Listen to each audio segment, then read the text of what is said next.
Ikapitong Kabanata. Pinagaling ni Jesus ang alipin ng kapitan. Pagkatapos ipangaral ni Jesus sa mga tao ang mga bagay na ito, pumunta siya sa Capernaum. May isang kapitan doon ng hukbong Romano na may aliping malubha ang sakit at naghihingalo. Mahal niya ang aliping ito. Kaya nang mabalitaan ng kapitan ang tungkol kay Jesus, sinugo niya ang ilang mga pinuno ng mga Hudyo para pakiusapan si Jesus na pumunta sa bahay niya at pagalingin ang kanyang alipin. Pagdating nila kay Jesus, nakiusap silang mabuti sa kanya. Kung maaari po sana'y tulungan niyo ang kapitan dahil mabuti siyang tao. Mahal niya tayong mga Hudyo at ipinagpatayo pa niya tayo ng isang sambahan. Kaya sumama sa kanila si Jesus. Nang malapit na sila sa bahay ng kapitan, sinugo ng kapitan ang ilang mga kaibigan niya para salubungin si Jesus at sabihin, "Panginoon, huwag na po kayong mag-abalang pumunta sa bahay ko, dahil hindi ako karapat-dapat na puntahan niyo ang tahanan ko. Kaya nga hindi na rin ako naglakas loob na lumapit, dahil hindi ako karapat-dapat na humarap sa inyo. Sabihin niyo na lang po, at gagaling na ang utusan ko. Alam ko ito dahil nasa ilalim ako ng nakakataas na opisyal, at may nasasakupan din ako mga sundalo. Kapag sinabi ko sa isa, pumunta ka roon, pumupunta siya. Kapag sinabi kong, halika, lumalapit siya. At kahit ano pa ang iutos ko sa aking alipin ay sinusunod niya." Nang marinig ito ni Jesus, namanghas siya sa kapitan, at sinabi niya sa mga taong sumusunod sa kanya, "Hindi pa ako nakakita ng isang tao sa Israel na may ganitong pananampalataya." Nang bumalik sa bahay ang mga sinugo ng kapitan, nakita nilang magaling na ang alipin. Binuhay ni Jesus ang patay na binata. Pagkatapos, pumunta si Jesus sa bayan ng Nain. Sumama sa kanya ang mga tagasunod niya at ang maraming tao. Nang malapit na sila sa pintuan ng bayan ng Nain, nakasalubong nila ang libing ng kaisa-isang anak ng isang biyuda. Marami ang nakikipaglibing. Nahabag ang Panginoon sa biyuda nang makita niya ito. Sinabi niya sa biyuda, "Huwag kang umiyak." Nilapitan ni Jesus at hinawakan ang kinalalagyan ng patay upang tumigil ang mga nagdadala nito. Sinabi ni Jesus, "Binata, bumangon ka." Umupo ang patay at nagsalita, at ibinigay siya ni Jesus sa kanyang ina. Kinilabutan ng mga tao at nagpuri sila sa Diyos. Sinabi nila, "Inalala tayo ng Diyos. Isinugo niya sa atin ang isang dakilang propeta," at kumalat sa buong Judea at sa lahat ng lugar sa palibot nito ang balita tungkol kay Jesus. Si Jesus at si Juan na tagapagbautismo. Ang lahat ng pangyayaring iyon ay binalita kay Juan ng mga tagasunod niya. Kaya tinawag ni Juan ang dalawa sa mga tagasunod niya at pinapunta sa Panginoon upang tanungin, "Kayo na po ba ang inaasahan naming darating o maghihintay pa kami ng iba?" Pagdating nila kay Jesus, sinabi nila, "Pinapunta po kami rito ni Juan na tagapagbautismo upang itanong sa inyo kung kayo na po ba ang inaasahan naming darating o maghihintay pa kami ng iba." Nang mga sandaling iyon, maraming pinagaling si Jesus na mga may sakit at pinalayas niya ang masasamang espiritu sa mga tao. Pinagaling din niya ang mga bulag. Kaya sinabi niya sa mga tagasunod ni Juan, "Bumalik kayo kay Juan at sabihin sa kanya ang nakita at narinig ninyo.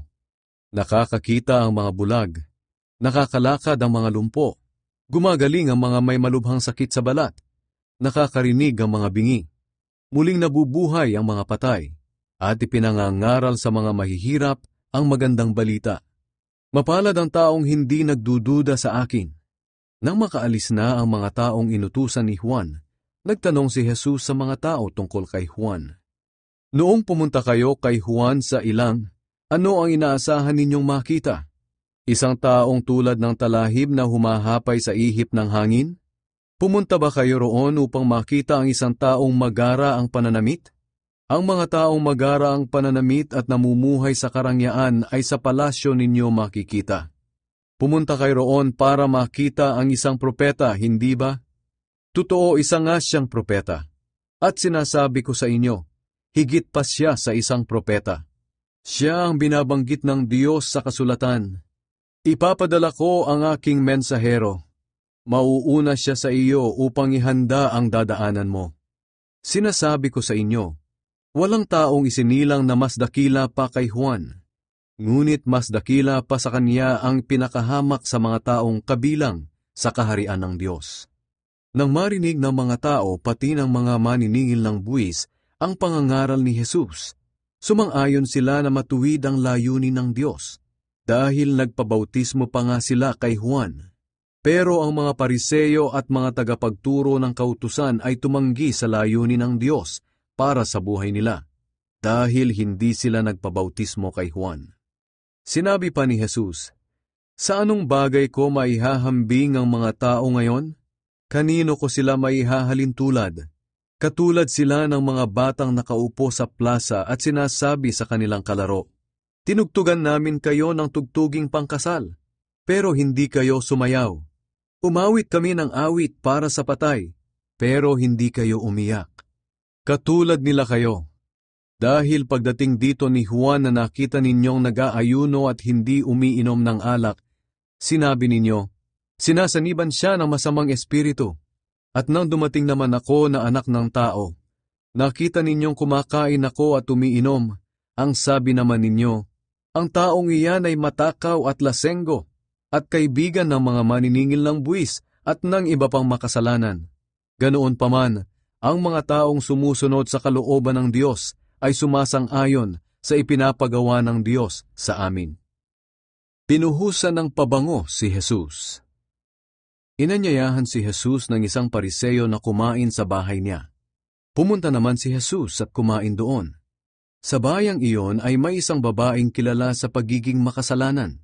Nabalitaan niyang kumakain si Jesus sa bahay ng Pariseyo, kaya pumunta siya roon at nagdala ng pabango na nasa isang sisidlang yari sa batong alabastro. Lumapit siya sa likuran ni Jesus sa bandang paanan. Doon ay umiyak ang babae at tumulo ang luha niya sa paa ni Jesus. Pagkatapos, pinunasan niya ito ng kanyang buhok, hinalikan at binuhusan ng pabango. Nang makita iyon ng Pariseyong nag-anyaya kay Jesus, inisip niya, kung talagang propeta ang taong ito, alam sana niyang masama ang babaeng ito na humihipo sa kanya. Pero alam ni Jesus ang nasa isip niya. Kaya sinabi ni Jesus, "Simon, may sasabihin ako sa iyo." Sumagot si Simon, "Ano po yun, Guro?" Sinabi ni Jesus, "May isang lalaking inutangan ng 2 tao. Ang isa'y umutang sa kanya ng 500, at ang isa na may 50. Nang kapwa sila hindi makabayad, pareho silang pinatawad. Ngayon sa palagay mo, sino sa 2 ang lalong magmamahal sa nagpautang?" Sumagot si Simon, "Sa palagay ko po, ang may mas malaking utang." "Tama ang sagot mo," sabi ni Jesus. Pagkatapos ay nilingon niya ang babae at sinabi kay Simon, "Tingnan mo ang babaeng ito.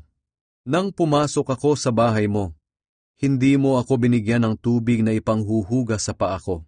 Pero ang babaeng ito'y sariling luha ang ipinanghugas sa paa ko, at ang buhok pa niya ang ipinunas dito. Hindi mo ako hinalikan bilang pagtanggap, pero siya'y walang tigil sa paghalik sa mga paa ko mula nang dumating ako. Hindi mo pinahiran ng langis ang ulo ko, pero pinahiran niya ng mamahaling pabango ang mga paa ko. Kaya sinasabi ko sa iyo na ang malaking pagmamahal na ipinakita niya sa akin ay nagpapatunay na pinatawad na ang marami niyang kasalanan. Pero ang taong kaunti lang ang kasalanang pinatawad, ay kaunti rin ang ipinapakitang pagmamahal." Pagkatapos sinabi ni Jesus sa babae, "Pinatawad na ang mga kasalanan mo." Ang mga kasama niya sa pagkain ay nagtanong sa kanilang sarili, "Sino kaya ito na pati kasalanan ay pinapatawad?" Sinabi ni Jesus sa babae, "Iniligtas ka ng iyong pananampalataya. Umuwi kang mapayapa."